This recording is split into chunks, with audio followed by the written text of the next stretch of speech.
Hell yeah, fall off that shit, bitch. Oh. All right. Welcome, avid listeners, to the first rendition of KuhnCast podcast. Welcome to KuhnCast. I'm J-Po, and this is Randy. nice to meet y'all. Yeah. Wait, I'm Randy. Shit, I'm Randy. You're J-Po. I'm Gary. You're Gary. I'm Randy. Okay. Gary and Randy. This is my co-host slash co-commissioner slash co-owner slash Kuhn. slash ex-friend. True. No longer friends. Shit happens, bro. And that's me. That's Randy. That's Randy. And thank you for joining. Yeah. We're here right now, located at about 42.0087 north longitude and some other numbers latitude in Woodstock, Illinois. Chilling by the pool, coming straight to you. Yeah, let me get my feet in this pool. It's a great pool. It's gonna be really cold. Ooh. Yeah, it's cold. Yeah. Oh, that's nice, though. KuhnCast is brought to you By cereal. Does anybody eat it anymore? Because I don't. Yeah, I don't know. I'll have it every once in a while. Really? Yeah, dude, Cinnamon Toast Crunch is still the man. Same with Captain Crunch. Yeah, but were you out of eggs or? It's more of a nighttime snack than a breakfast. Okay. When you're pretty trash, but you can still drink milk for some reason, you just go and eat some cereal. Okay. I like my cereal with Bud Light.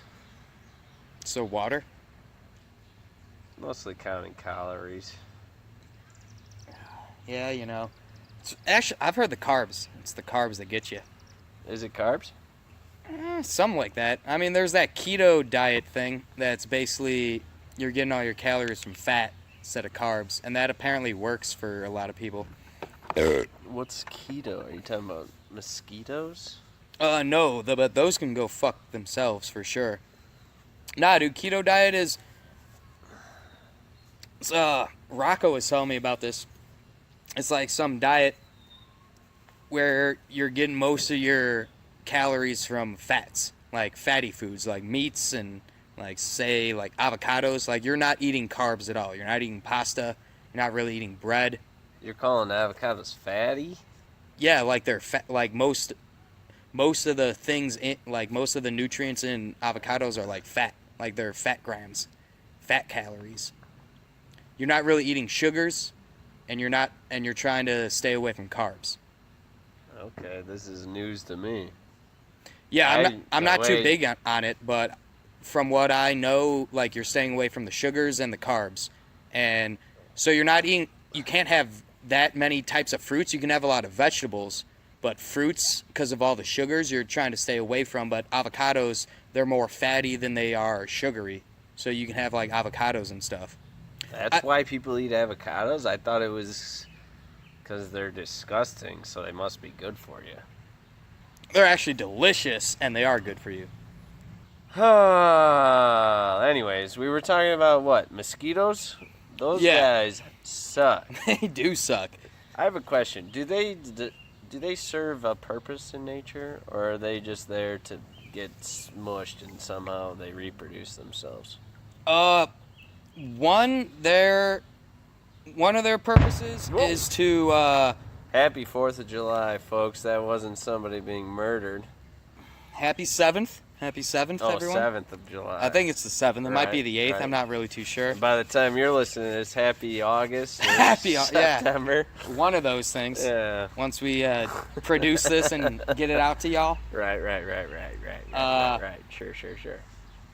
But, no, one of their purposes is just to be food for other stuffs. Because I know a lot of spiders and, like, bats and birds that, like, they eat the skeeters and whatnot. That's like their main purpose is just to be food for other things.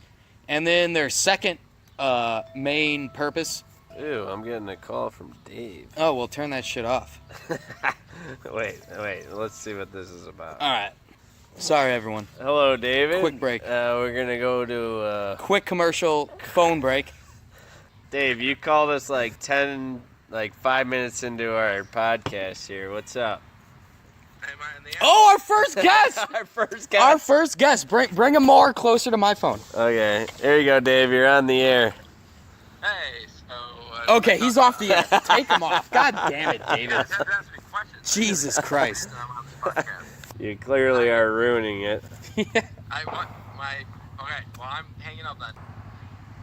And we're back. And we're back, folks. Sorry about the little break. We can end it in like an advertisement or something there. Fern advertisement? Yeah, absolutely.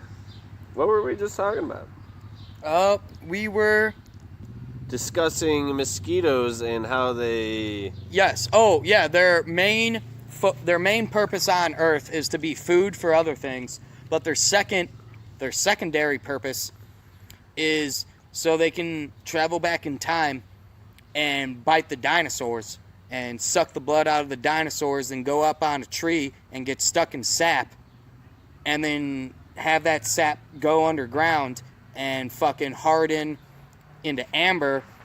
So then 100, 200 million years later, we come along and we can dig up these little pieces of amber with mosquitoes in there and we can extract that dino DNA and make Jurassic Parks with the dino blood that's in the mosquitoes that they had sucked out 200 million years ago. That's their secondary purpose. So what you're saying is trees create sap? No, trees create dinosaurs. That's what I'm getting at. Dinosaurs come from trees. But sap is what I'm talking about now. Whoa! Sorry, I'm like a dog when the firework goes off. Yeah, sap, the thing on your TV that you switch it to and it turns on the Spanish instead of the English. The Spanish audio periphery. That's what the sap is, and that trees make that stuff. Okay. So most importantly, my most important question to you, could somebody collect mosquitoes and train them to attack a certain individual? Yes. They could be trained? Yeah, they have large brains.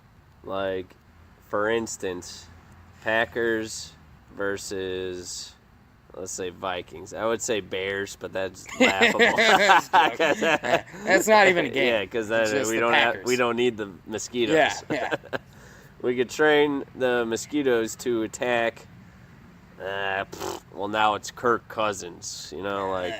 Just like on a certain play, we need it. Just him getting bit. Like, I'm sure that would throw him off a little bit. Yeah, you hardwire the mosquitoes into the global network, and then you have people go online with their tweeters, and you do a hashtag attack Kirk Cousins, and then it downloads that into their mainframe, and then the hive mind goes, all the mosquitoes in the world goes in to attack Kirk Cousins. Oh, mosquitoes listen to Twitter? Yeah, the tweeter, yeah. If you hook them up to the global network, they'll listen to it. Oh, I thought that was just birds. No, it's both. Oh, both of them? Both. Okay. Because, I guess bird attack would be too obvious. Oh, yeah, they'd know right away. But no one's ever done mosquitoes before. Uh-huh. And I think that's what Mark Murphy's working up there at Packers headquarters.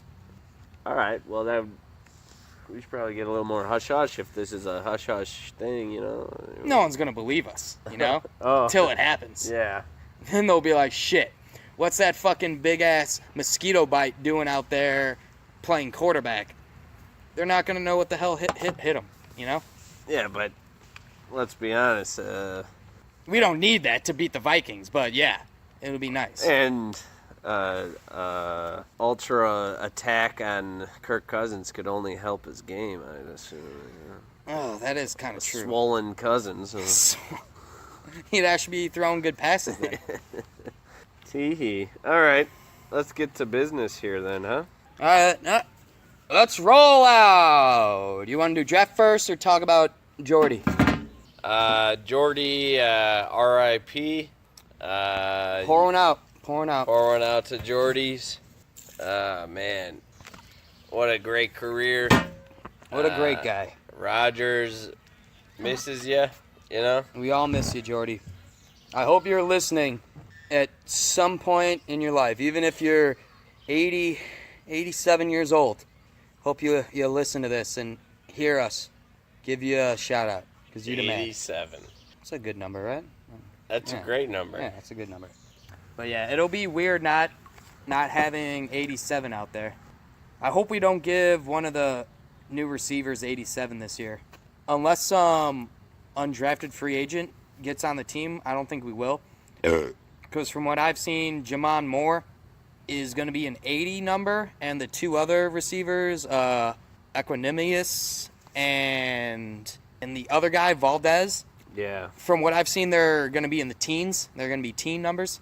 But those guys look like beasts. They're all Jamon. It is funny. We drafted Jamon in the 4th round, and then we went Equanimous, and then that Martez Valdez Scantling. I think that's his name. MVS. We went 4th, 5th, and 6th round, and Jamon Moore is 6'3". One of them 6'4", and the other one's 6'5".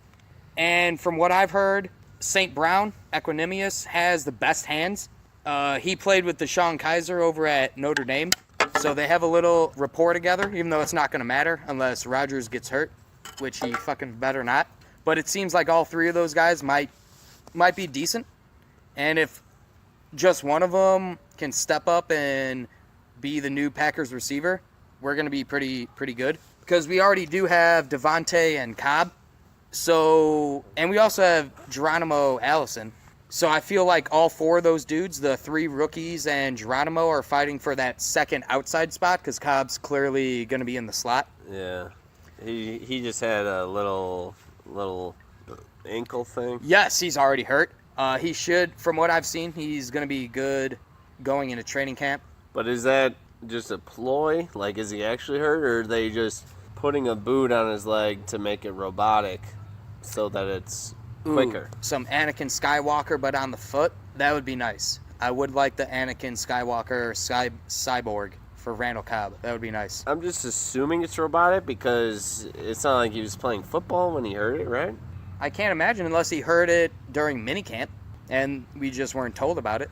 So it could be a covert operation, like, hey, we chopped off one of his feet and put a robot foot on it, and now he's going to be better, and they don't want people knowing that. Yeah, and they just have to breed mosquitoes to make it a better leg, or am I just thinking of too deep into this now? That you do bring up a good point. Like, why would they breed the mosquitoes to do that if they weren't trying to physically enhance his foot with the mosquitoes? You know? Yeah. I mean, I'm the one asking the tough questions. I don't have the answers. Neither do I, but that is a good speculative question right there, that you can just be like, yeah, dude, hey, they did just chop his foot off and put a robotic leg on him, and they are doing that technology with the mosquitoes. Like, you put one and one together, you got mosquitoes helping them fly down the field. So, I like it. I like what KuhnCast is doing. Go to Coots. Yep. He is the GOAT. Yeah. He is the GOAT. He's the GOAT and cursed. So, what's our first line of business here? What do we got? Let's see. Let's talk about the real Jimmy. The real Jimmy replacing Jordy. Because we got rid of Jordy and we replaced him with the real Jimmy G. The real Jimmy G. Not that fake ass bitch out there in San Francisco. Yeah. We love you, Jimmy, but fuck you, because you're not on the Packers. Yeah, those guys are like Jimmy G, and we're like Jimmy G. The real Jimmy G. The real Jimmy G's on our team. You know, G with an emphasized on Emphasis on the E. Yeah, Emphasis on the E. Absolutely. That was a huge scoop up. I love how he went undercover initially as a good tight end in New Orleans, right? Yes. And then he went to Seattle, and he's like, I don't want to be too good because I want the Packers to be able to pay me not too much. Well, we still paid him a lot. He's still the number one paid tight end for this year. Yeah. At least for this year. Yeah, but if he would have played like he's dude, we would have paid him like $32 million a year. Exactly. Yeah, that's and true. It's like also exposes Russell Wilson as not that good, but he is good. Yeah, I know. But it's like I don't want to give him props because I hate giving that guy props, but you got to give him the props. But I don't want to. But obviously he wasn't that good because he couldn't find Jimmy G that much. Not for yards. He still scored, I think, like 10 or 11 touchdowns last year. Yeah. What about his first year? He was coming off that injury because he did tear his patellar tendon. Oh. And he had that like one down year from recovery. Then he came back last year. He wasn't the force over the middle like he was with the Saints getting all those yards, but he still scored touchdowns. Yeah. Which is what Jordy did last year. He wasn't getting yards last year, but he had, 6 touchdowns in the 5 games that Rodgers played? Yeah. I want to say he had 4 or 6 touchdowns in the first 5 games that Rodgers played. He wasn't getting the yards. He was only averaging like 50 or 60 yards a game. But he's 6'3". Jimmy Graham's what, 6'8", 6'7". He's not there to replace him as a receiver, but he's there to replace him as a red zone target. And I kind of like it. I really do like it. Personally, I love it. Especially you got Mercedes on the other side now. Oh, we got our new Mercedes-Benz, Brand new dude. Mercedes. Yeah, brand new Mercedes-Benz, dude. Well, it's a used Mercedes, but... True, brand new for the Packers offense. It's a used Mercedes, but it got a good oil change in Green Bay. Got a new engine. Got some new exhaust pipes in there. Got changed out that oil. Yeah. Mercedes should be good to go. Couple of rusty screws here or there. Take them out, replace them, you're good. Put some baking soda on there. Or just some bacon. Like, bacon's always nice. Let's talk about bacon. Okay. Do you bake it or do you fry it? You pan fry that shit. You ever baked it? Yeah, I know you do. It's decent. I like it. No, I like frying it. I mean, I've had baked bacon before.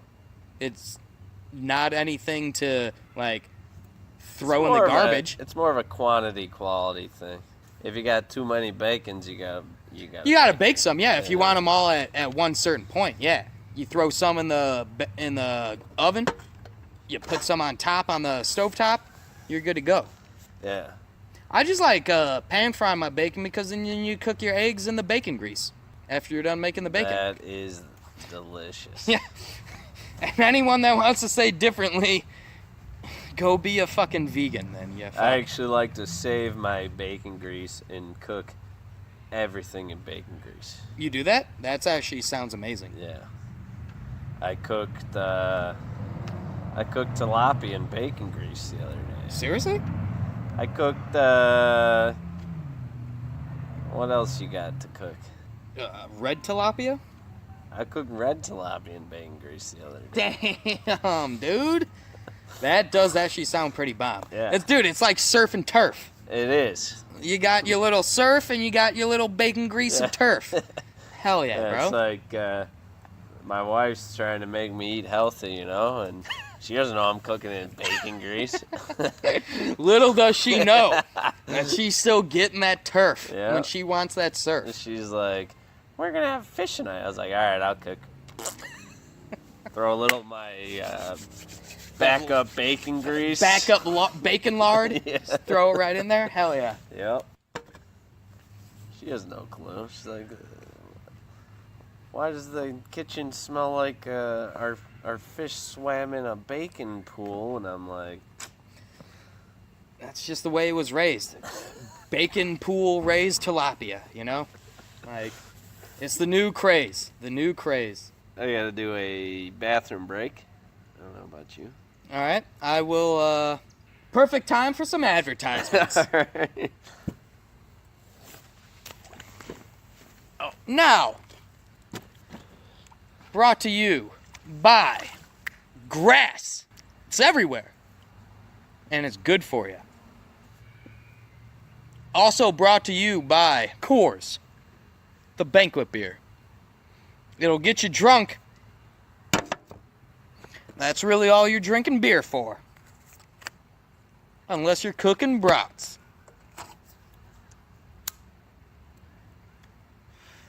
Kuhn and Friends, also brought to you by Ernie, the turtle. We don't know what he sells. We don't know what he tries to advocate. But he's Ernie, and he's a turtle, and he loves Kuhn and Friends. When you want to listen to Kuhn and Friends, you listen to Ernie the Turtle. Or to Randy and Gary. Because we do kind of talk about Kuhn and Friends sometimes when it's during the season on this podcast.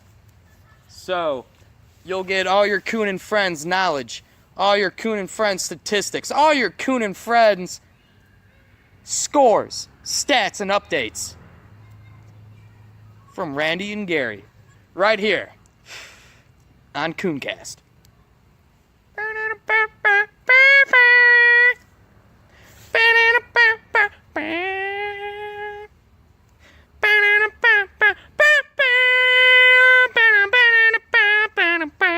KuhnCast.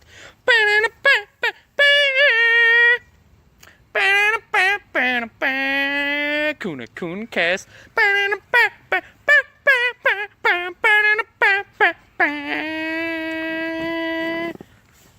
And we're back. Where'd you find that song? What's up? Where'd you find that song for our KuhnCast? It's in iTunes. I kind of liked it. It's an idea. Yeah. It's an idea. It's an idea. I mean, you can find a lot of good songs on iTunes, and that one right there was like it's a perfect little intermission song, you know? Okay. Did you run the ads or? Yeah, ads are run. So we can get to the important. Well, I got a line of business here. All right, what's up? John Kuhn tweeted on May 2nd. Oh, shit. What's it about? John Kuhn himself. He forgot to put the little at Kuhn and Friends at KuhnCast. Oh, okay. At the end of it. It must have just slipped. Yeah, Like, for sure. You know, sometimes you wake up and you do a tweet and you don't add everybody you want to. Yeah. So it probably just slipped his mind, but he's making a good point here. 5 times more likely to get a concussion in training camp. Should we just get rid of the month of August? Hashtag asking for a friend. So technically it's not his thought, it's a friend's thought. Okay. That does bring up a good point, though. I'm just assuming, was he asking for you, Randy? Were you the friend that brought this point up? Because this is a good point. That's confidential. Okay. That's why he didn't specify us then. Yes. He doesn't want anyone to know that he's sponsoring us yet. That makes sense. And that was John's latest tweet. As recently as May 2nd. Yes. Okay. And if anyone's somehow doesn't know John Kuhn, he ex-Packing fullback. The greatest player ever in Packers history. Greatest of all time that wore the green and gold. The most gentleman of all the gentlemans. The one they made Gentleman Jack out of was his blood. That was siphoned by mosquitoes and put into the Gentleman Jack. Yes. John Kuhn. Proud husband, father, son, brother, and teammate. And he scores touchdowns for hope. Shippensburg University alum. Out there in 2004. Pennsylvania. All those Shippensburg alums repping it. Thank you for helping John Kuhn become the gentleman he is. Oh, my Lord. I love my John Kuhn. Jesus Christ couldn't invent a better football player than John Kuhn. No, Jesus Christ gets front row tickets to watch John Kuhn play football. Yeah. That's what Jesus Christ does. Yeah.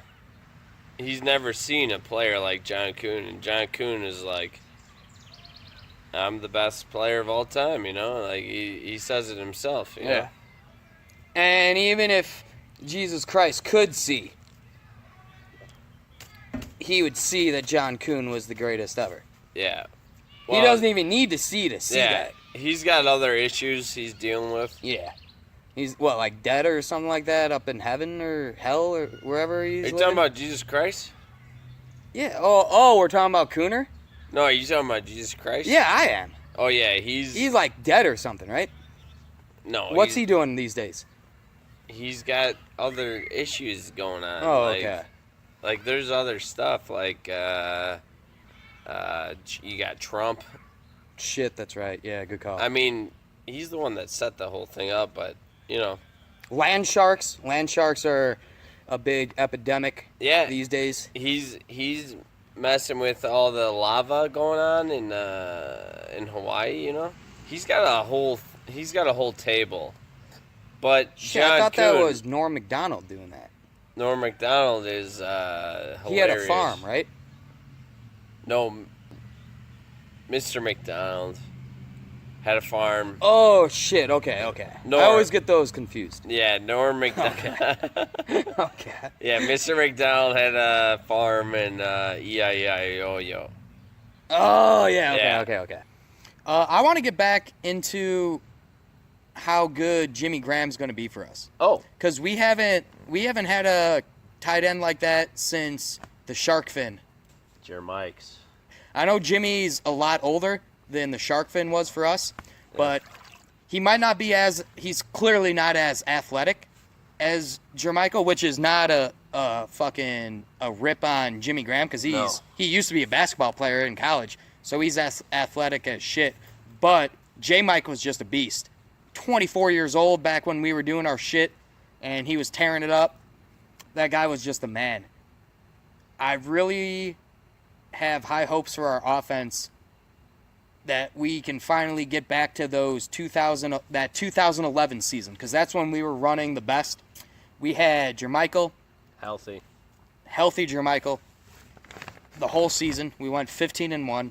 We had probably the greatest receiving core ever, along with Jermichael. We had Greg Jennings, James Jones, Jordy Nelson, Randall Cobb, and who was our fifth receiver? Fucking Donald Driver. That's might be the greatest collection of 5 receivers ever assembled on a football team. Add that in with your number 1 tight end, Jermichael Finley. That's pretty bomb. And Jermichael brought the swag on and off the field. He probably was the swaggiest MFer that we had on that team. Now, Jimmy, I haven't hung out with him that much. Obviously, we've had a beer, too. Yeah, you could say that. You could say that. He seems like more of a scotch, like a aged, delicious scotch. And it's just going to go perfectly with Rogers, who's that...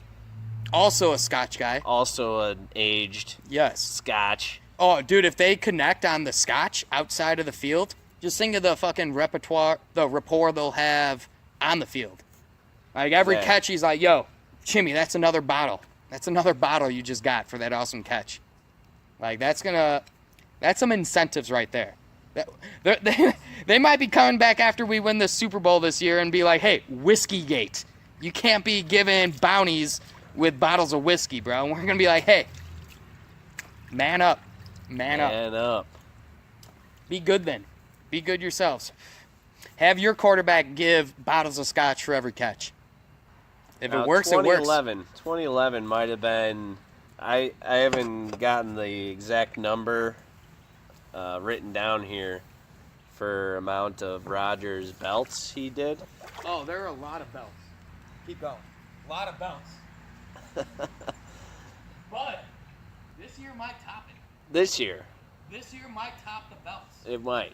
I'm guessing the amount of belts this year will triple last year's. Granted, Rogers was hurt and his arm sling kind of it held him back from a couple belts that would have happened if he was out on the field. But I feel like they generated the arm sling in a fashion where he was doing a championship belt at all times just to set a new, like a precedence for this year. I can feel another 2011 season coming on. You know what else we had that 2011 season that got brought back this year? What's that? Joe Philbin, our O coordinator. He's back with us. Joe Philbin is my dad. He's one of them, yeah. He's one of my dads. We welcome him back with the openest of arms. Openest of arms. He did pretty well for us when he was coordinating some of the offenses. Yes. And it was sad to see him go, but you know, he got that head coaching job down in the Miamis with the sea mammals, whatever they were called. And he did not do well as a head coach, but that's okay. It takes a certain type of man to be a head coach, and I feel like he just didn't have that in them. A certain type of man with a certain type of frog eyes. You need those frog eyes. You need the frog eyes. And we have the best frog-eyed fuck in the league. And that's Mike McCarthy as our head coach. The best frog eyes in the world. And that's what truly differentiates a normal head coach from a great head coach. And it's the frog eyes. Yeah. That's what Philbin lacked. Amphibious eyes. You can't lead men if you can't look at every single man in the room at once. Yeah. You know, and that's what frog eyes give you. You can see everyone. And that's the thing people don't know about Belichick is his mom was actually 100% frog. Oh, really? Yeah, he just took on a lot of human qualities. From his dad? Yeah. Okay. It was a recessive trait, was the frog. Okay. Yeah. He literally goes out to dinner and he orders flies on a plate. That makes a lot of sense. That actually does. Like how good he is as a coach, like that makes sense that 50% of his genes are frog genes. He's still American. He's like, oh yeah, you could fry those flies. Oh, so he's like bullfrog. Yeah, he's bullfrog. He's like, okay, I'll take him deep fried. Yeah. But give me those flies. Yeah, sometimes saute him in a little bit, but he's still frog. You know, he still calls his mom, and she croaks at him. She answers with a ribbit. They get along. I'm glad they still have a good relationship. Yeah, I'm not sure she is. I think it was a messy divorce. His parents. Okay, that makes her being a frog and stuff. That makes a little sense. Yeah, mostly because she wanted to eat him as a child because frogs eat their children, right? Yeah, they do. Yes. So it was a whole thing. Okay. But Bill, he got the geniusness. But I bet that dude was drawing up defensive plays as a tadpole. Like, as a little tad human pole, you know? Yeah. He's drawing them up in the sand right off the shore. And then going back into the water to rehydrate and then coming back up and doing another play. Yeah. That actually makes a lot of sense because he's pretty good. And actually, his grandpa... Mom's grandpa or dad's grandpa? Both. Both? They were actually both foxes, so he's very sly and he cheats and tries to stretch the rules a lot. Plays by his own rules. Wow. I never even realized that. That's so true. Yeah, they left it out of that whole Bill and Bill. That great documentary they did? Yeah, they left it out just... keep people on their toes. Like not getting too much into his... intricacies and how he works. Yeah, that's why he doesn't like to talk a lot in his interviews. He's part frog, part fox, and a little bit of human thrown in. Okay. A little bit of human. That is true. I've had a couple of fox friends, and they're not really, they're not jabbery. They don't like to talk that much, you know? They're not trustworthy, that's for sure. Also, like, dude, I'm giving you a rib, and you're just going to take it and run off behind my shed? Like, come eat with me at my table. Exactly. You don't have to go behind my shed, dude. Like, I'm not judging you for eating with your paws. Yeah, like, I gave it to you. So you come eat at my table, like a friend, like a family member. But you don't have to take the rest of the ribs as well. Jeez. I know. I mean, they've always known that it's just like, all right, he's just going to go make more ribs. Like, he knows it's okay. I'm going to take this behind the shed. But it's like, it would be a lot more congenial and amicable if you just ate with me at my table, Fox. Like, come on. You're my friend, Fox. Mm-hmm. But, you know, that's how Belichick's do their shit. And that's why he's the number one. But we have our frog-eyed fuck. And that's why we're number 2. Yes. That's why we're number 2. Soon to be number 1. I hope so. Should we get into fantasy talk? Is that what this podcast is about? This podcast is about Kuhn and Friends. It's also about the Packers, about like half and half. Okay. Should we talk about our fantasy football or fantasy football in general? Yeah, probably. But since we're not in the season, let's just do a general fantasy football. Since we're not in our season right now, and since we're in the off season, the main thing that people want to hear about is probably our rankings for the upcoming fantasy season, right? Okay. I guess we should kick that off with our top 10 quarterbacks for this season. Top 10 quarterbacks. Let's make it a top 12, since any self-respecting fantasy football player plays in a 12-man league. So you would have 12 starting quarterbacks per league. Only one starting quarterback. Yes. 2 quarterback leagues can go F themselves. They can go shove a dick up their butts. So sorry for anyone that does 2 quarterback leagues, but you guys are really weird. Yeah. But more power to you. You're just really weird. Right. You're the Glansbergs. You're the Steven Glansbergs of the fantasy football community. You probably draft defensive players and shit. Oh, God, my mom does that. I'm so glad she's never talked me into her league. Is your mom a frog? Is she a frog? Maybe. Maybe. Top 12 QBs. All right, so top 12 QBs. We should start at number 1 then? For this upcoming fantasy season? Do we have to say it? Or no, we don't. So we should start with number 2, right? Number 2. All right, so Rodgers, number 2. Can I just state Roger? I have his career stats in front of me. Average? What do you want? Let's do a career average. Career, what do you mean average? A seasonal average. Oh, fantasy-wise? Well, here. I was just going to give literally his career interceptions number. It's probably about, what, like 78? How much is it? 78. 78, really? My ex-friend, it is 78. That is insane. Yep. And he's almost at, what, the 300 touchdown mark or 400 touchdown mark? 313. Okay, that's what it is. I did see something where he's on pace to be the first quarterback to throw 400 touchdowns before 100 interceptions. He's on pace for something like 400 touchdowns and like 98.5 or 99.5 interceptions. Yeah. So, let's see. He started in 2009, so he's done 10 seasons of actual football. 10 seasons, yeah. No, 9 seasons. Yes. And 2 of those are basically half seasons. And yet he's still averaging, 9 divided by, 320. Let's just go round up to 320. Divided by 9. That's about 35 touchdowns per season.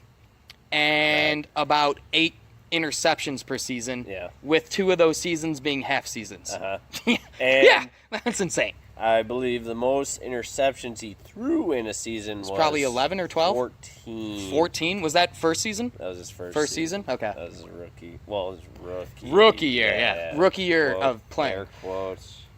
So 4th season overall. Yes. So yeah, he's our number 2 heading into this year. Mm-hmm. Number 3.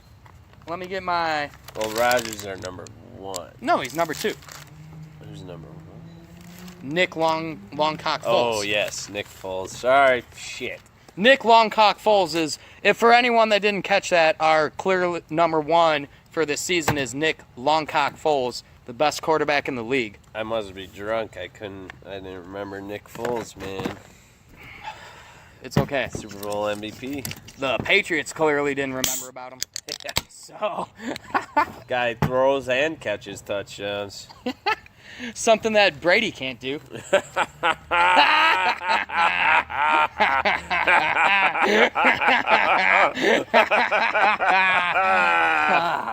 God damn. You know who also does that? Marcus Mariota. And he throws his own pass and catches his own pass for a touchdown. That's what that guy does. That was Scooby-Doo that I didn't even think of. Okay, but everyone listening, for serious, this year for me, you got to put Rodgers number 1. He always is. Yeah. I have, right now, on my rankings, 2 and 3 as Brady and Breeze. I'm not sure if we can keep them there. Like, we still have a whole offseason to go. Breeze shit the bed last year.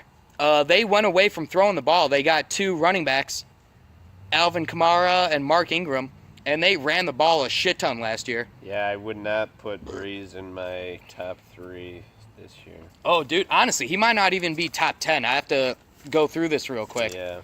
But last year, for our scoring system, I want to say he finished either 8th or 9th. Okay. Which is crazy for Breeze. Normally that dude's a top 2, top 3 quarterback every single year.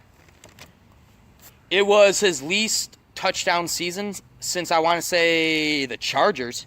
Yeah. Honestly, like, I think since he was on the Chargers, it was the least touchdowns he threw since the Chargers. But also, who the fuck does he have to throw to, you know?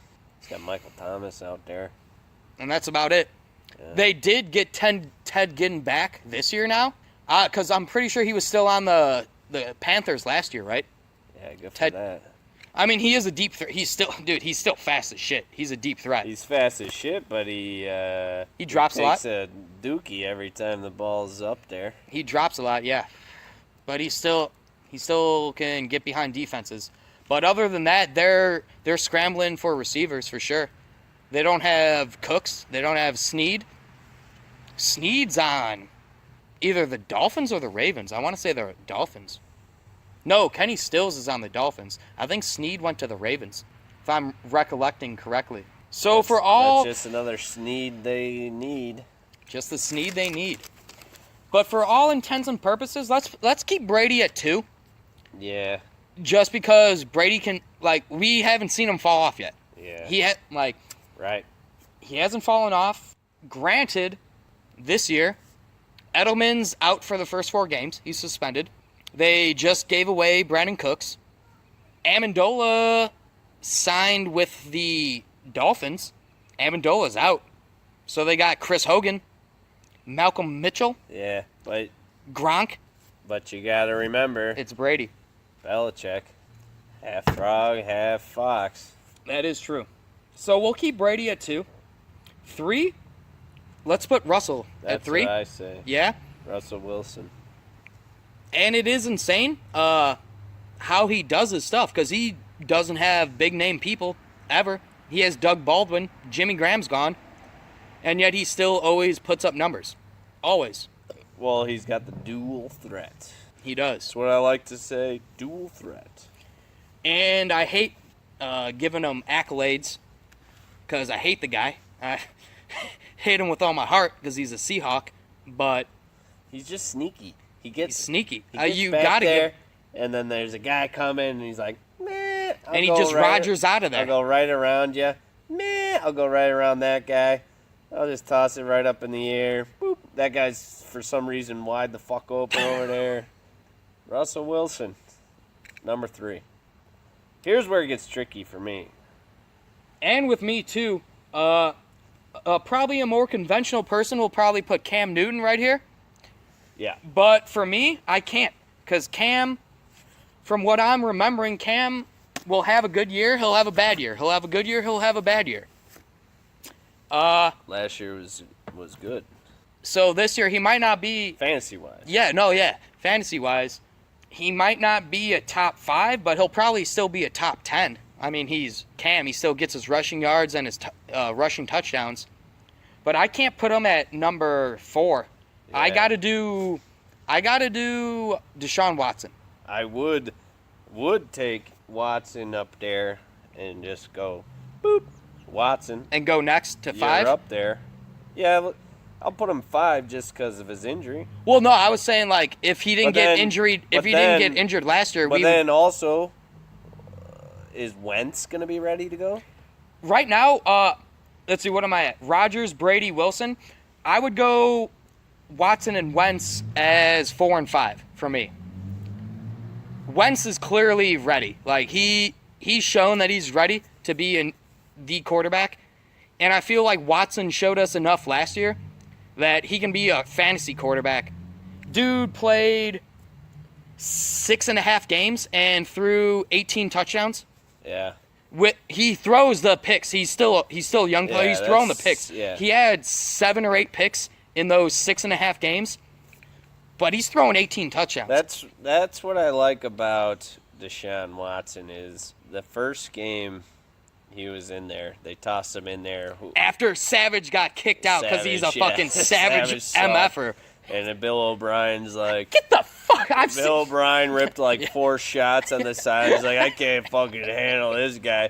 Like, dude, they were thinking they were gonna do half the season with Savage, and he's like half the first game. He's like, all right, get this joke out of here. He's like, Deshaun, you're not ready, but get the fuck in there. I don't want to die in the third game. Yeah. And Watson looked like trash, throwing the ball into the ground, like Savage or Watson. Yeah, he didn't look good.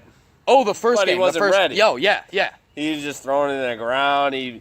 But he was still making plays. Then he got a week of practice of reps as the number 1 quarterback. And then he realized, holy shit, I got DeAndre Hopkins and Will Fuller. Can catch anything. Yeah. Fuller's a beast out there. I'll just toss it up. I'll just run around, toss it up, not get sacked. Watson, if he's healthy, he's already had a knee injury, so he's came back from it. Yes. He had a knee injury in college, yeah. So who's to say he's not going to come back from another one? Who's to say, he becomes D. Rose and he doesn't come back ever again? But he already came back. D. Rose never came back. That is true. Number 5, Wentz. Is he going to play the first game? That is what's up in the air right now. He got injured, week 14? Week 15, the end of the season, right? And that was what did he... He tore his knee. ACL there? I want to say the ACL. Because isn't the only person that came back that fast was AP? Yes, but it's a different position, which was even crazier that AP did that. Yeah. Because he came back, I think it might have been week 17 or week 16 he did that. I'm assuming that Wentz will be ready. Well, I'm assuming the whole AP coming back that fast was mosquito... Oh, the mosquito nanotechnology? Yes. Yeah, 100%. That's what I'm assuming. And he's not human. He's an alien, but it's okay. There's no rule in the NFL that said aliens can't play. So AP was fine doing that. That's true. I read the whole rule book. Same. Oh, nice. Okay, cool. At least we're on the same page with the rule book. And Carson Wentz shows everything there is to be a fucking goat of a quarterback. How is this dude not in D1 college? He was a D3 fucking college quarterback. And he didn't even play his first 2 years, because the quarterback before him was winning national championships. That's literally the definition of hairism. It's gingerism. Oh, hairism, yes. Hairism. Yeah, gingerism. Yeah. They literally just saw the color of his hair, and they sat him on the bench. And they're like, yo, you get no D1 scholarships because you're a ginger, and we're fucking hairisming you. Yeah, this guy has brown hair. He's probably better than you. And Carson's over there like, all right, I'll put in the work. I'll put in the hours, I'll sit behind a dude for 2 years because, dude, honestly, it might have been 3 years. I think he might have only played his senior year at, North Dakota State? Is that what it was? Yeah. And I'm, we have a big thing in America over racism and everything. But they're sitting here doing hairism and no one's talking about it. Exactly. No one's talking about it. Exactly. And Carson Wentz is out there proving a point. But let's talk about a bottom 25 quarterback, Andy Dalton, who does not give them any good... This is why. He was a D1 scholarship over at TCU. Yep. He did his stuff at TCU, but he comes in and he's like, oh, shit, dude. Andy Dalton's not helping the case, that's for sure. Granted, I am a Dalton fan. He's pretty decent. He's a middle-tier quarterback. People give him shit. He is a middle-tier quarterback. He's good for what he is. And what he is a ginger. Yeah, and he's good. He's good. He's good. I think after they got rid of fucking Mohamed Sanu and Marvin Jones, those are two pretty good receivers, and they're just like, oh yeah, you'll be fine with just AJ Green. Like, no. Dude, he had those three receivers to throw to at once, and that's when he was doing good. That's when he was a top 10 quarterback. Yeah. And then it's like, oh, we'll get rid of these two guys and just replace them. Like, no. Like, I know AJ Green's still AJ Green, but Marvin Jones might be the best receiver in Detroit. Him and he who must not be named are pretty neck and neck up in the Lions. And Mohamed Sanu, he's no Julio Jones, but he's a good... Jason. But, yeah. But he's a pretty good number 2. Yeah. So, I mean, you take those two guys away as your secondary and tertiary receivers. Like, yeah, you're not going to do good, and you replace them with John Ross and fucking Tyler Boyd. Of course Andy Dalton's going to do bad. Tyler Eifert plays, 2 games a year? Dalton's not going to do good when he has no one to throw to. Because he's not a Rodgers, he's not a Brady, he's not a Wilson who makes his receivers. He needs receivers, you know? It sucks trying to say that to like, I could never do what Andy Dalton's doing, and if he was right here, I'd be like, hey, Dalton, like, it sucks, but you need people to throw to. Hey, you know what? I don't want to sit here and hear you arguing for Andy Dalton. All right. So, number 5 is Carson Wentz. Number 6, got to go Cam, right? So that's where we're putting Cam? I think so. Like, I think I got to drop Breeze more. I think I got to drop Breeze a little more. Yeah. Because I can't see Breeze being the number 6 quarterback in fantasy this year. Mm-hmm. Like, after what I saw last year, he got a year older. Mm-hmm. Nothing's wrong with him playing, but just their offense. Like, they're going to a running offense. Their defense is getting better. Like, the reason Breeze was so good in throwing all those yards is because his defense was giving up 40 points a game. Yeah. You know, like, he had to do that. Their defense is giving up 20 points a game now. Like, yeah, he's not going to throw the ball as much. Like, shit's going to... Let's go to an ad or a commercial. And we'll be right back. Thank you.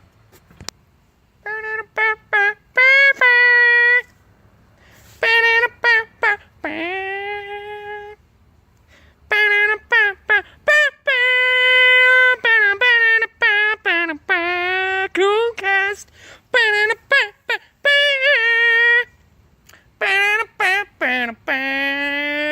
KuhnCast.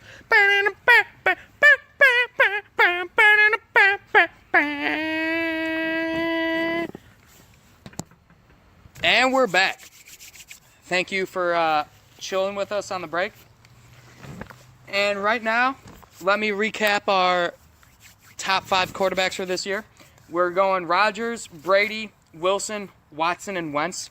And number 6, I think we got to do Cam Newton. I don't know what other quarterback that you're high on, but I'm not high on any quarterback enough to put him higher than Cam just because of all his running and his rushing touchdowns. He did lose Ted Ginn, but they drafted a receiver in the first round, that DJ Moore guy, and coupling him with a Funchess or something like that, I think he still has Greg Olsen. He has enough people to throw to.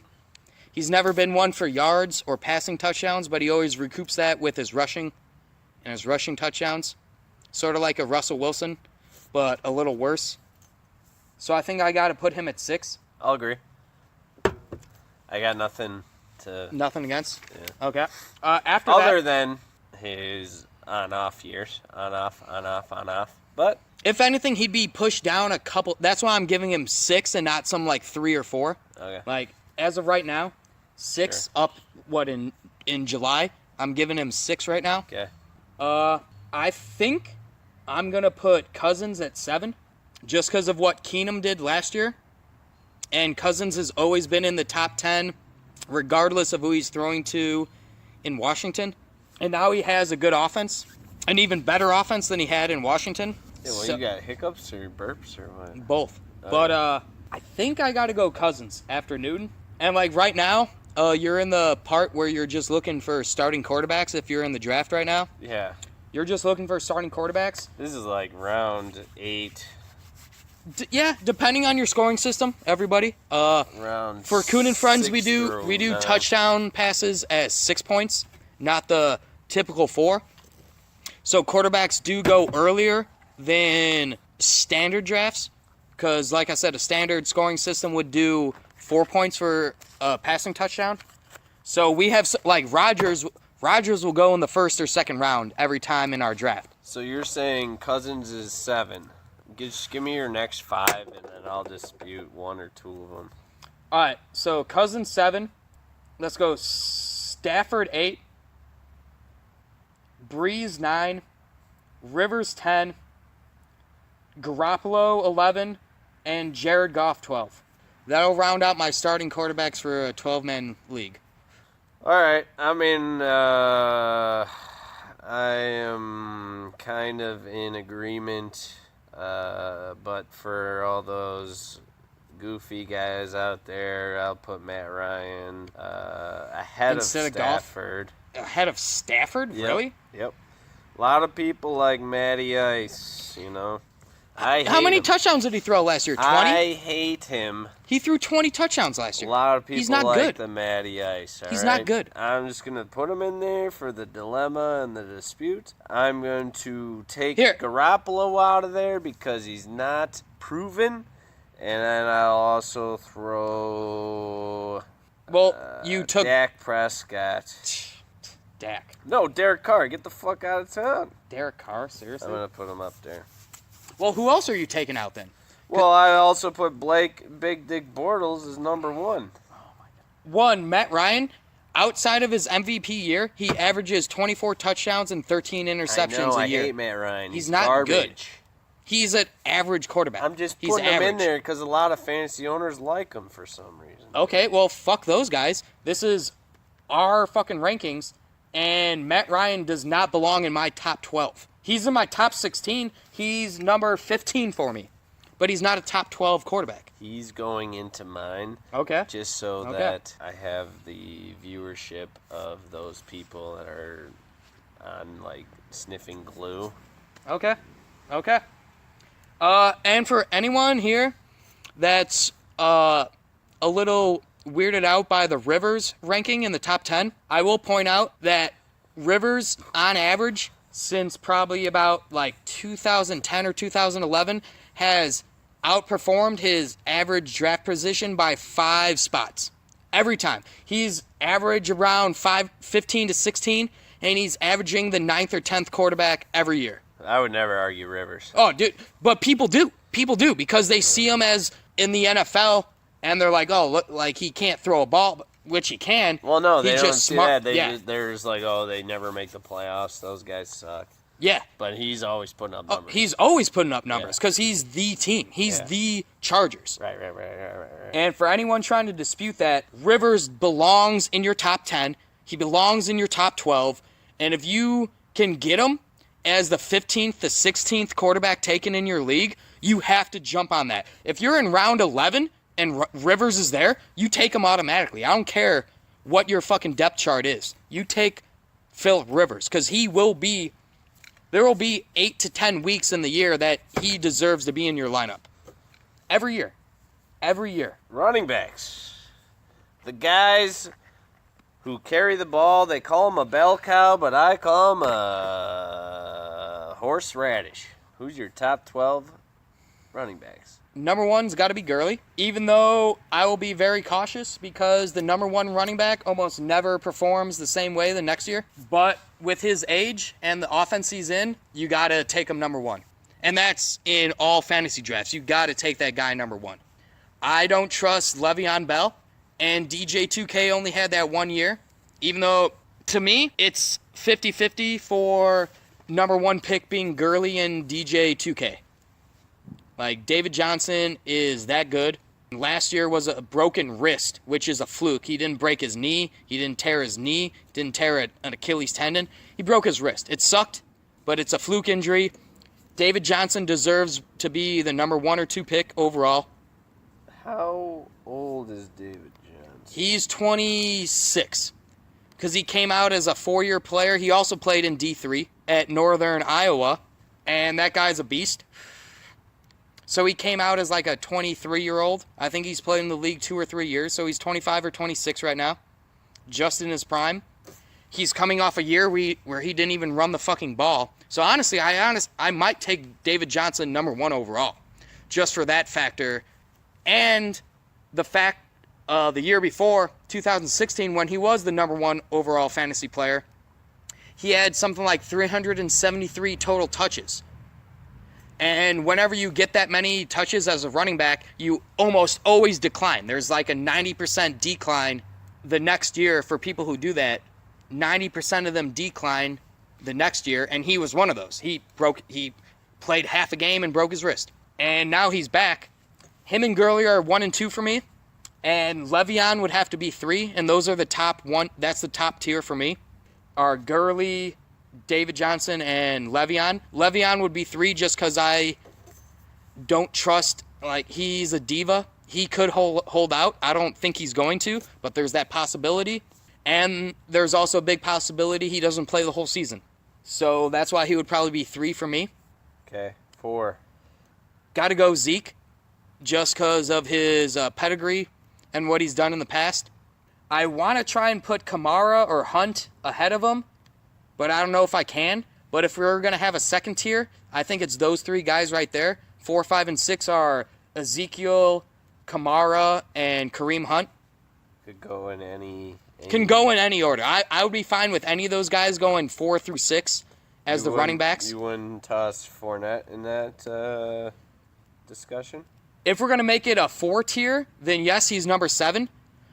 For me, he has a bad yard per carry. I think he averaged 3.9 yards per carry last year, which is below the league average.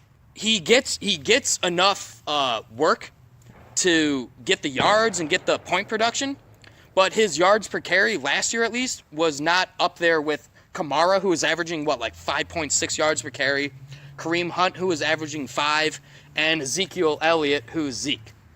So if we're going to do a tier 2, Fournette would be in there, but he'd be at the bottom. He'd be number 7 for me. Okay. Let's do tier number 3 to do 8 through 12. Yeah. It's hard to do these guys in order because I feel like they're all pretty similar. Right. But for me, let me name the 5 that I have. Actually, I'm going to name 6. I'm going to name 13 running backs. Do a top 13 because I feel like these top 13 are all in the... I'll have to ask our producer if we are allowed to do that. Okay. And then, just do it, and we'll probably edit it out because our producer's a fucking dick. All right. And the next 6 for me, after the top 7, would have to be Saquon Barkley. Sure, is he? Yeah.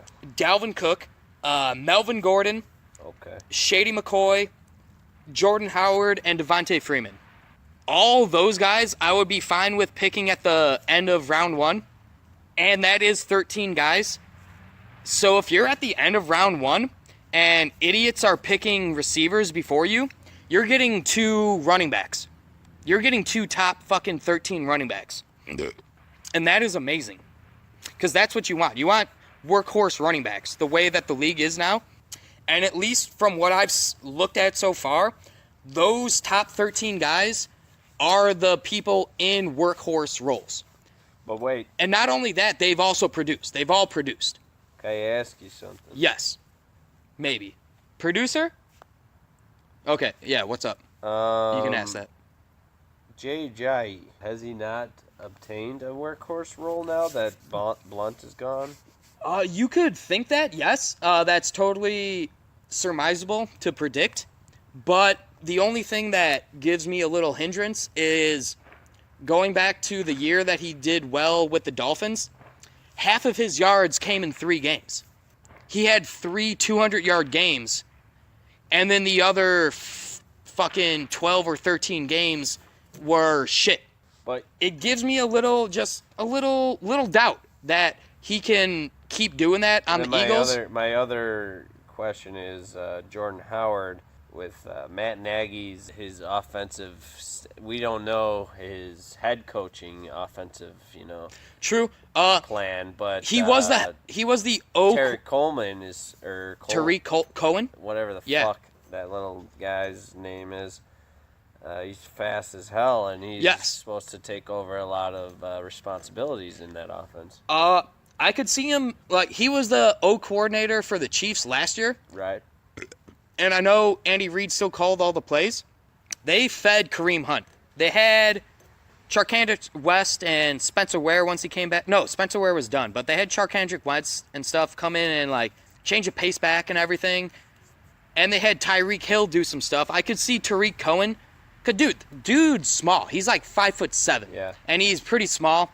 I could see him being more of like a Tyreek Hill, sort of like, he's not a receiver, he is a running back, but I could see him doing more like the gadget stuff. But Jordan Howard is their running back. What gives me a little, like, a little caution or hesitation is that Jordan Howard does not get yards after contact. There have been many articles that have shown this, like a lot of stats. He does not get yards after contact. Yeah, but he makes just the right cut every time. Oh, no, I know. That's why it's weird, because he's one cut back. Yes, he still gets his yards. So he's on the end. He's on the edge of the top 12, top 13, but he is if you get him as your number one running back, I would not be upset about that, I guess is what I'm saying. If he was my number one running back, like, I would be okay with that, because he's still going to get a bunch of work. Even if he splits, 70-30 with Tariq Cohen, that's still enough work to where you can get running back number one numbers out of him. All right, my only other 2 questions. Okay. Christian McCaffrey. He's higher. He might be up there if you're in a PPR. Kuhn and Friends, for everyone listening, is not a PPR, so I'm not putting Christian McCaffrey up there. Him and Jerick McKinnon, they're not up there on my rankings just because we don't do a PPR. You might put them on the edge of the running back 1, running back 2, if you're in a PPR, and I would totally agree with that, because Christian McCaffrey and I feel like Jerick McKinnon are going to catch at least 50 passes this year, especially Christian McCaffrey. But I haven't seen enough of him running the ball. They had Jonathan Stewart last year. It might be all him. It might be 70% him this year, but we don't know yet. We have to go through training camp. We have to go through the preseason games, see how they're going to play him. He might rise up the rankings later on in the preseason, but as of right now, I can't have him that high because I don't know what's going on. And as of right now, I feel like he's just like a pass catching back. Okay. My last question, the almighty Randy, for running backs, that is. DeMarco Murray went and now he sells cars, I'm assuming. He's a car salesman? Yes. So Derrick Henry finally gets a shot at the horseradish. No, he doesn't, because they signed Deion Lewis. But Deion They're going to split carries. Do you think so? Deion Lewis is more of a pass-catching back, Yeah, but right. they're going to split time. I thought Deion Lewis was just a cute little jet ski that Bill Belichick had. He was until they signed him to I think he's making like $5 or $6 million a year. They signed him to a big enough contract where they're going to give him a half role.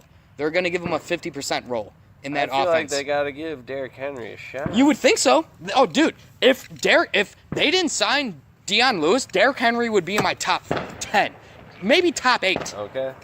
But with Deion Lewis being there, I'm not. That's another thing that we have to spend another 2 or 3 months to see how it's going to work out. All right. Before we can change something like that. All right, let's move on to the widest receivers that you know. You need a light over there? Or? No, we're good. Okay. And my wide receivers. Let's do a top 20. Okay. Top 20 for these guys? Yeah. Most leagues do 2 or 3 receivers that you have to start. So let's do a top 20 for these guys. Yeah. The top 3 or 4 is pretty obvious. Antonio Brown. Honestly, this year, I might put DeAndre Hopkins number 2. Okay. I think I might move him ahead of Julio and Odell. Just because I love DeAndre Hopkins. This dude's a fucking beast. You can throw it fucking 17 feet up in a tree, and the dude's going to come down and catch the ball, you know? Well, after it bounces off all the branches. No, he's going to go up 17 feet and just grab the ball because he's that good. He's going to jump through all the branches of the tree and catch it without it touching a branch, you're saying? He's that good. So the quarterback has to throw it so that it doesn't hit a branch because then it's going to... And he's got Deshaun Watson who can do that. Okay. All right. Hopkins 2. So... Odell 3. Mm-hmm. And then probably Julio 4. Even though Julio doesn't score, he gets yards. Okay. I'm not skeptical at all about that, but let's go. That's probably like the end of tier 1. And I feel like there's a half tier between tier 1 and 2. I feel like there's a 1.5 tier. And that has to go to Keenan Allen, Mike Evans, and Devontae Adams. Because all 3 of those guys are beasts. They're all their number 1s. Actually, let's make that a 4-tier 1.5 and put Michael Thomas up there with them. All 4 of those guys can be 5 through 8, and I wouldn't really care who you took. I'd probably put Keenan Allen and Devontae Adams and Michael Thomas ahead of Mike Evans. Now, this is the first time Devontae Adams has been talked into this type of category. Which is kind of dumb because he's always been the back shadow of Jordy. It makes sense last year where he didn't because Jordy came back and had a good year after his ACL injury. He came back and had a good year. Yeah. But once Rodgers went down, Brett Hundley just stopped throwing him the ball or didn't know how to throw him the ball and threw it to Devontae Adams only. And now Jordy's gone and Devontae's the number 1 and he is this good. Devontae, dude, caught fucking 22 touchdowns his senior year in college with Derek Carr throwing him the ball. He caught 22 touchdowns in, 12 or 13 games? The dude knows how to score. He knows how to catch. He's up there in the 1.5 tier. 100%. Now, let me ask you a thing about this second tier here. You got Mike Evans up there. You got Keenan Allen there. This isn't based on wide receiver talent. It's based on wide receiver talent and quarterback talent throwing to them because A.J. Green would be within this top 8 or 9. Ooh, shit. Okay, here. Actually, right? I just remembered. Let's kick Mike Evans out of there and put A.J. Green in there. You're being Harrism right now. Yes. No. Harrist. Yes. And I just remembered that Jameis Winston is suspended for the first 3 games. Yes, he is. So let's kick Mike Evans out and put A.J. Green in this 1.5 tier with Keenan Allen, Thomas, and Devontae. Okay. So that's my next 4. All right. 100%. Sure. I'll allow it. So then Mike Evans is next. Just yes, he's number 9. Yeah. Who's throwing the first couple games for there? Fitzpatrick. They still have Fitzpatrick. Well, then Mike Evans is number 1 on my list. Okay. If Fitzpatrick is that does make sense. Harvard grad, my man. All right. So that's the top 9. That's the top 9. Top 9. Evans chills in there. What do you got going on after that? Because then it gets into a whole nother tier. Yes, this is the tier 2 where it gets a little clouded. There's a lot of people in this tier. Before you say a word, at number 10, just off of respect and seniorism and for all those old guys out there, Larry Fitzgerald's got to be number 10. He finished top 15 last year, still.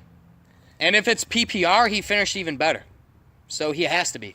If Larry ever had a good quarterback thrown to him, he'd be the best receiver. Like with Kurt Warner? Yeah. What he had? Well, he had Kurt a couple for years. 2 years, yeah. Exactly. Yeah, and he was amazing those years. Exactly. Larry would be the best receiver. I can put Larry at 10. I like that because he would be in my top 20 regardless. I'll put him at 10 because that is a good argument. All right. It's a great argument. All right, go on from there. Let me name 5 right now and see how you feel about it. Yeah. I feel like you got to have Tyreek Hill, Adam Thielen, Josh Gordon, Juju Smith-Schuster. You're going to throw Josh in there. And Doug Baldwin. You're going to throw Josh in there right there? Just because of what he's done, yeah. And Thielen over Diggs? Yes. Okay. Thielen has... Dude, he's Jordy Nelson 2.0. He's 6'3". He can run 4.4. And dude, if you've seen any of those catches that he's made, he can make catches in contestation. Right. He can make contested catches. But Diggs makes plays, man. Diggs makes plays. You think Thielen will get drafted over Diggs in Probably not. In Probably this not. Draft upcoming? But I feel like Thielen might have the better year. Okay. Well, if anyone listens to this podcast before the draft, hear Randy out. Adam Thielen better than Stephon Diggs. And as of right now, I feel like him and Diggs, Thielen and Diggs, are the new Demaryius Thomas and Emmanuel Sanders. Like, they're 2 receivers that are both in the top 15. Okay. Absolutely. And Sanders and Thomas are a little bit older now. They can probably still do their shit. They still might be in my top 20. But they're not in the top 15. Woo! They're not as of right now. And let's go 16 through 20. Okay. You got to get Diggs in there. You got to put D-Train, Demaryius Thomas. Okay. T.Y. Hilton, finally. He's a receiver for me that he's great, but he's on and off. He's one of the biggest on and off receivers there are in the league. He'll go for 8 catches, 145 yards and a touchdown, and the next 2 games he'll have 5 catches for 60 yards total. With Luck being back, it might all change, but that all depends on Luck and how he comes back. Yeah, we got to figure out what that's all about. So that's 3. For our league, we do receivers and tight ends are the same. We don't have a tight end designation. So we have tight ends are the same as receivers. Yeah. So the bottom 2, or the rounding off the top 20, I got to put Gronk and Travis Kelce. Because they are just as good as some of these receivers. And they get numbers just as much as some of these receivers. If you want the next 2 receivers, I'd probably have to put Alshon Jeffrey and either Alshon Robinson or Amari Cooper. Allen? Yeah, what did I say? Alshon? Yeah. Yeah, Robinson. but I was actually just about to argue Allen Robinson and Alshon Jeffrey. Yes.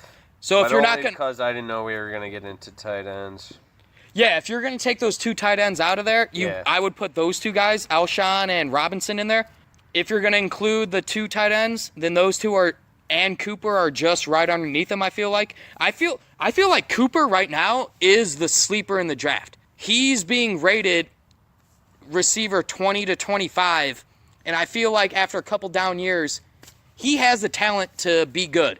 And with Jordy Nelson not being as good as Crabtree was the past couple years, I think Jordy still will take coverage off of Cooper. He's still good enough to do that.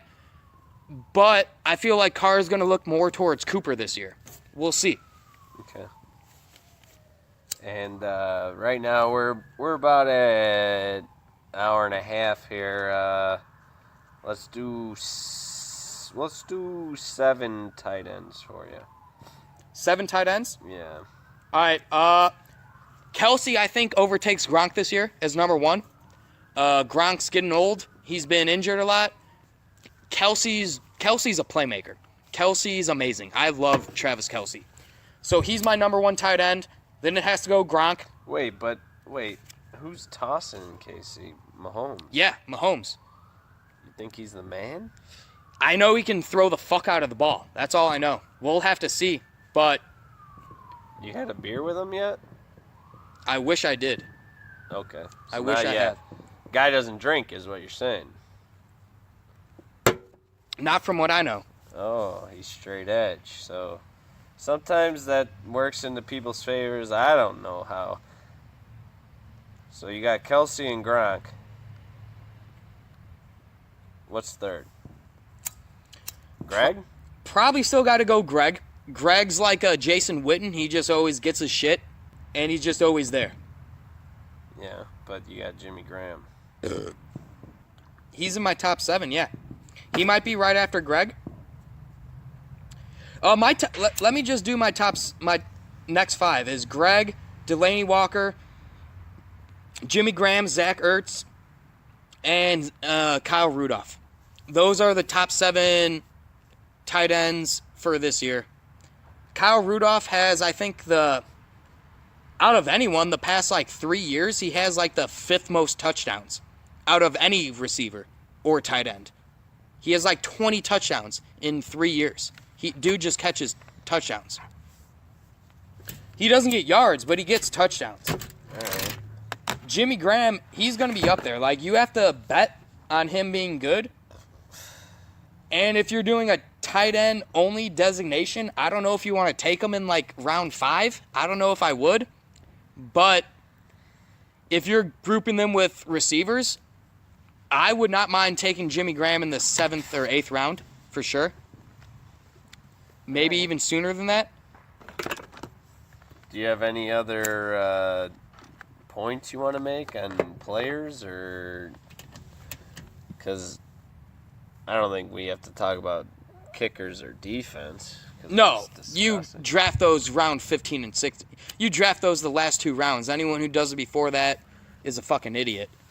I drafted 7th. Yeah, and you're a fucking idiot. Why do you think you've never won a fucking Kuhn? Never been a dildo either. Yeah, that's okay. DJ 2K got injured in the first game, so I'm okay with that. You got any sleepers out there?